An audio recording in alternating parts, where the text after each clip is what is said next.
अनिल शेट्टी यांच्या मालकीचं उद्यमनगर परिसरात beer bar and restaurant आहे.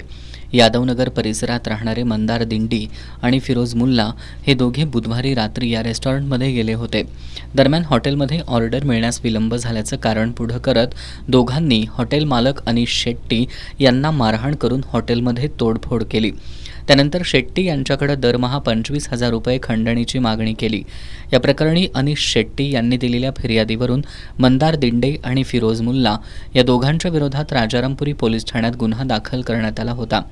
रात्री उशिरा राजारामपुरी पोलिसांनी यादवनगर इथं राहणाऱ्या मंदार दिंडे आणि फिरोज मुल्ला या दोघांना अटक केली आहे. आज या दोघांना न्यायालयात हजर केलं असता न्यायालयानं त्यांना 4 दिवसांची पोलीस कोठडी सुनावली आहे.